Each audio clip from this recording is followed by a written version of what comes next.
Is this wolfsbane? I didn't notice at first, but there are so many. Did you plant these? I remember you loved these flowers, even though they're poisonous to you. But as long as that child Hattie likes them, you'd plant a whole garden for her, wouldn't you?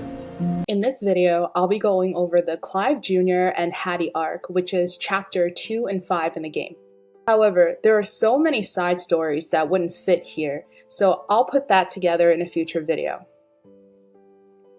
We left off with Cain, the Bathory butler alchemist, telling Noah to find the 4 Moonblessed so they can go home to the other side of the moon. According to an ancient bloodborne prophecy, when all of the Moonblessed of the apocalypse are gathered, the moon will open a passage to welcome her children home. Noah's tasked with finding the 4 who are left, while Impuza wants to know why she was born as something so unwanted. While we won't find any answers for Impuza in this arc, little does Impuza know that she is very much wanted, but not for the reasons we hope. I hope to explore Impuza's story more in the future, especially if an ancestral version of her ever comes out. Or perhaps we'll get more of her past chapter 20.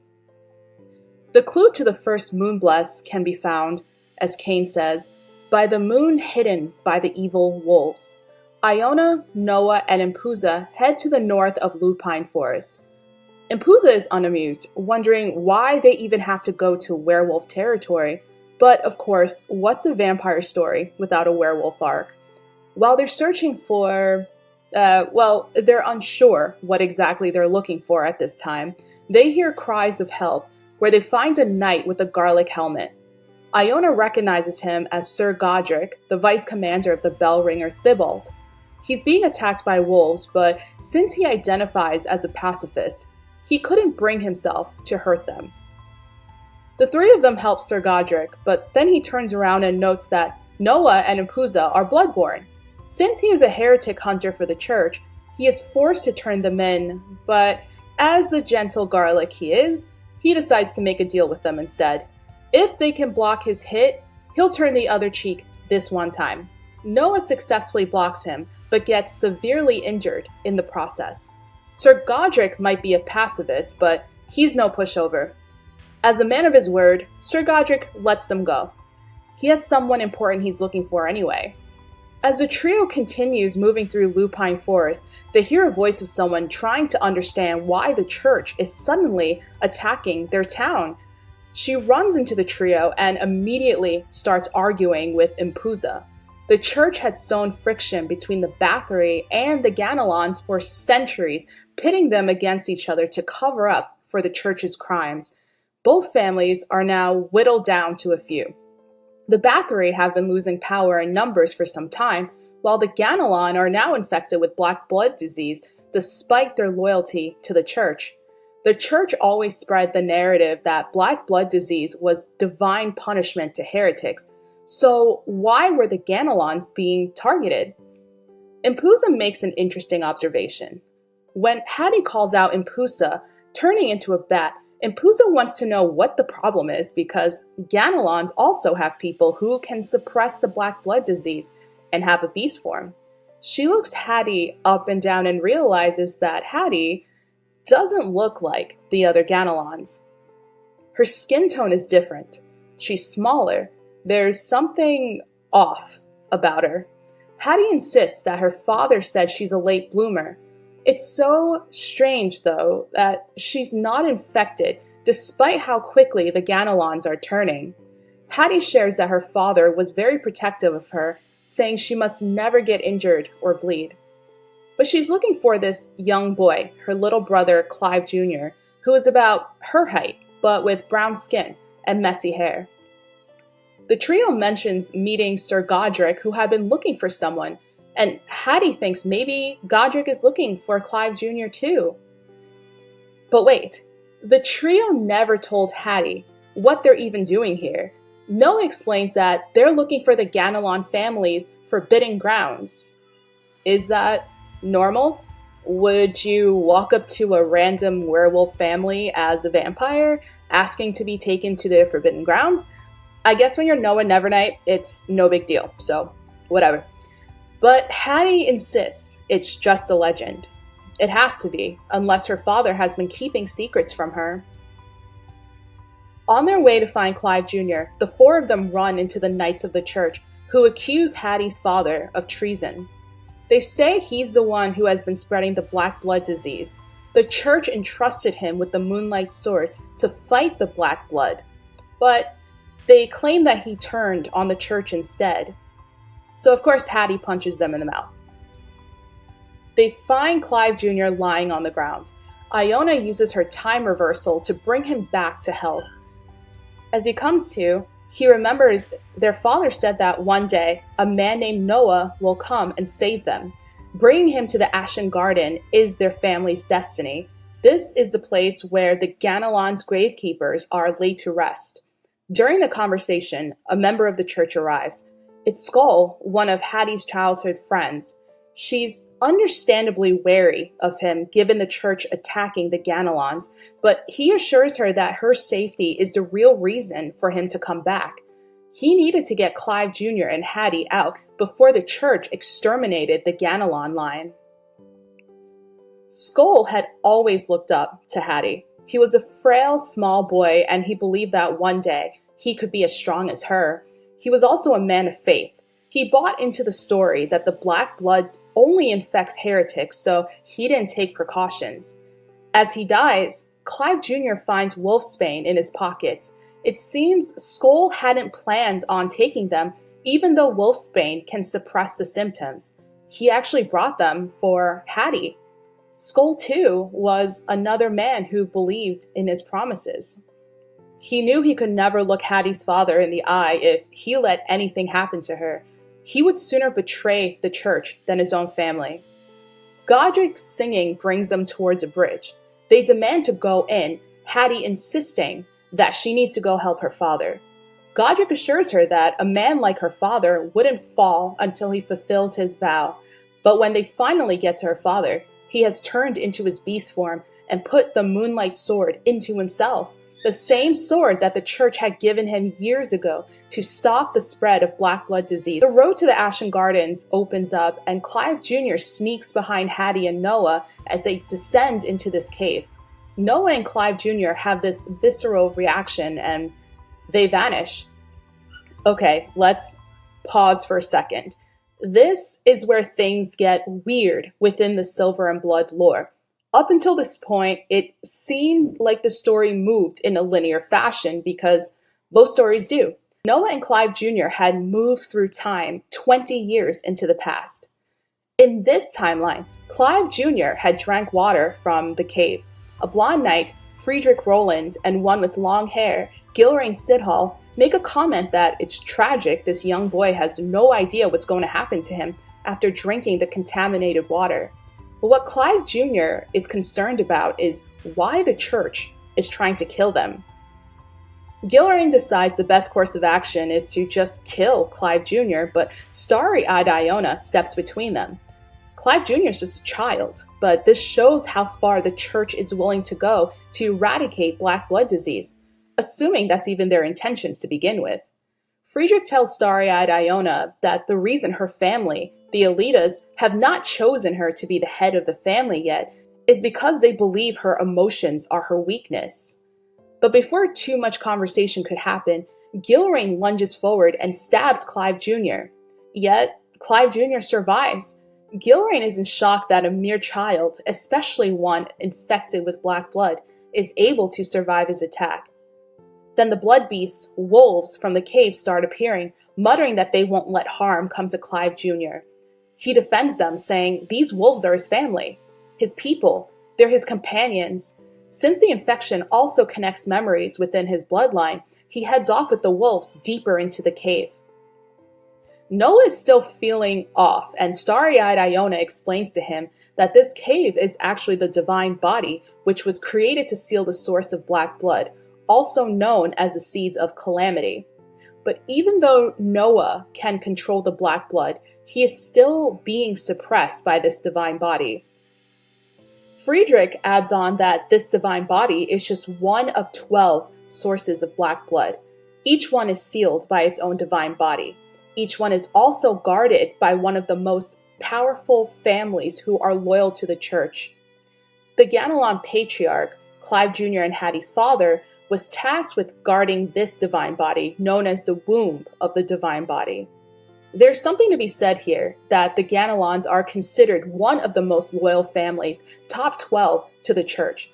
This is a family of faith. Skoll was a man of faith who went to join the church. The patriarch himself pledged his life to ensuring the divine body remained sealed, yet they're here being eradicated by the church. Friedrich explains that he, Gilrain, and Starry-Eyed Aiona are actually not part of the church. They're heirs to the family in charge of protecting the divine body. Friedrich's family guards the four limbs and claims to be the most loyal ally to the high priest, Seth. Gilrain is the heir to protecting the horn of the divine body. But it's not that simple.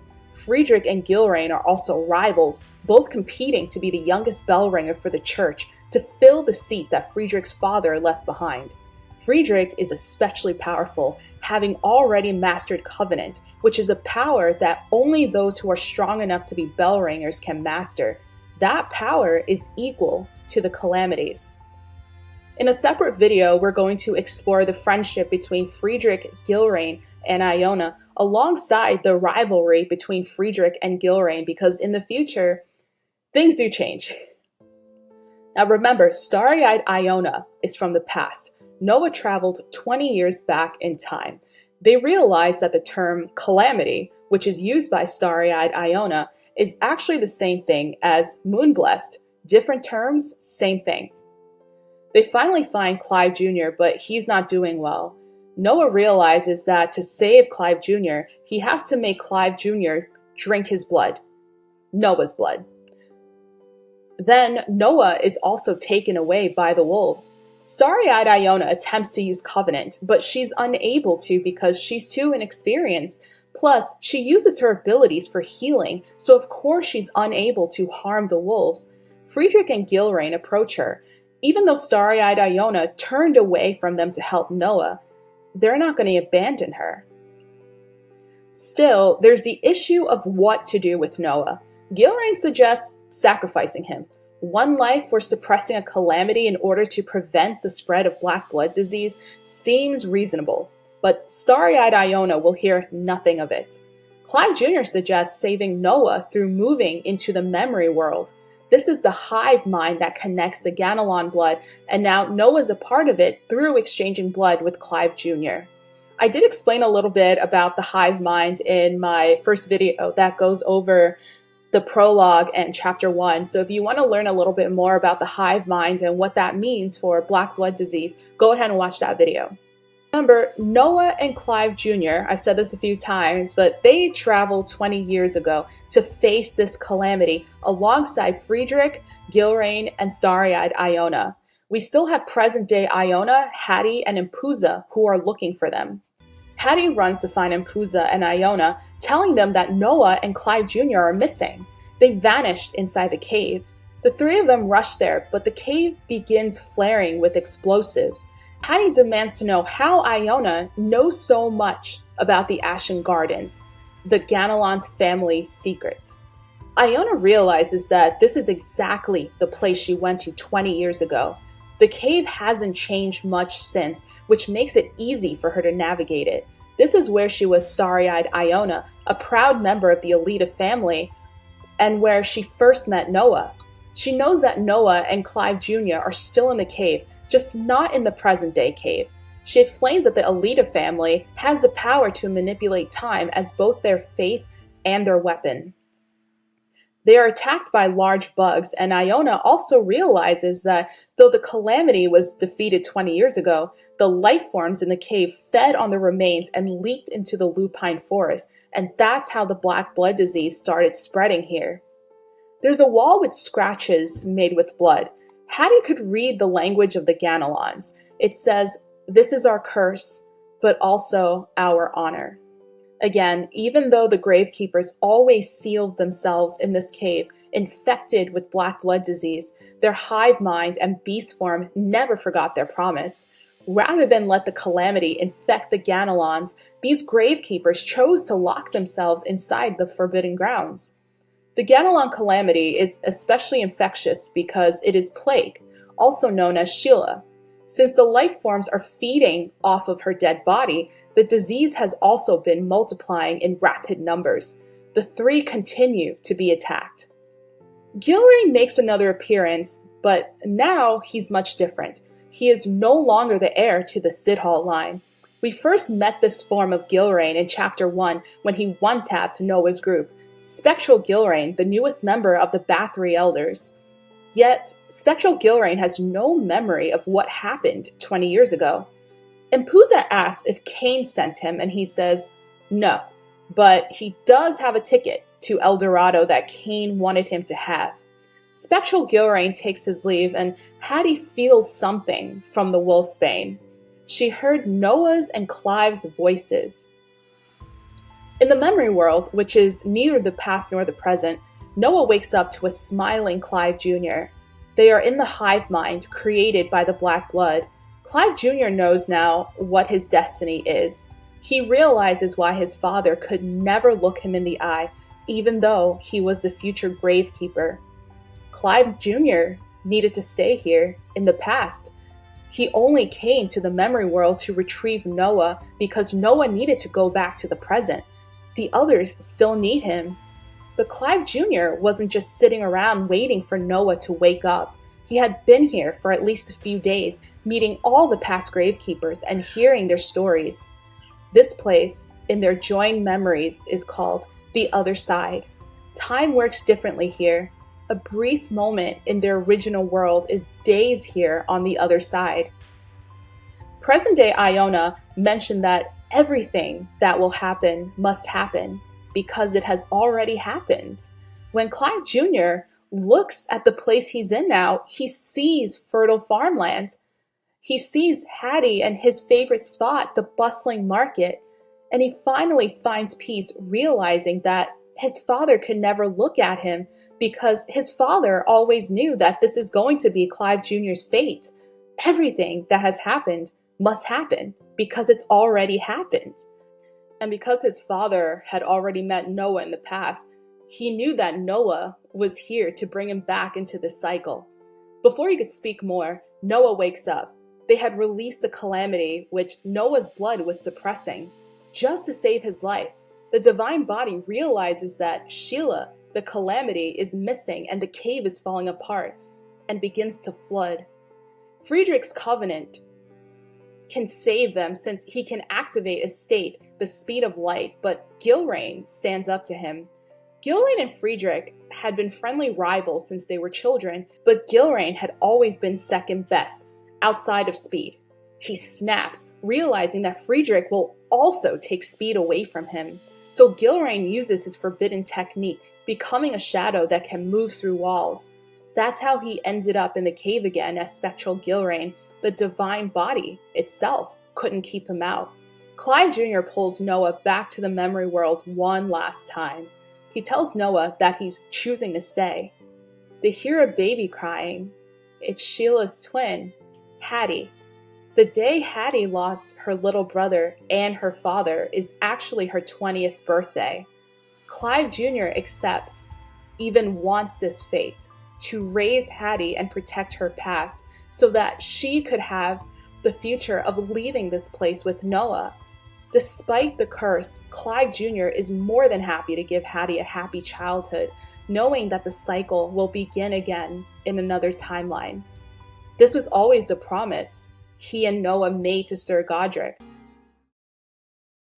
Take good care of yourself over there, sis. Grow up quickly, my little Hati.